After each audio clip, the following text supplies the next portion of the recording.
मी म्हटलं तुम्हाला मी आज सांगतो, म्हटलं त्या राज्यसभाही नको आणि ती विधान परिषदही नको.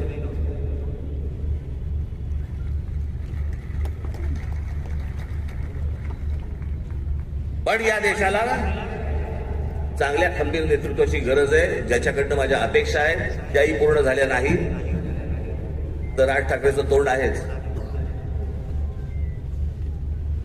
पण या पुढच्या काही भविष्यासाठी भवितव्यासाठी म्हणून खंबीर नेतृत्वाची गरज असताना म्हणून मी त्यांना सांगितलं मला काही अपेक्षा नाहीयेत.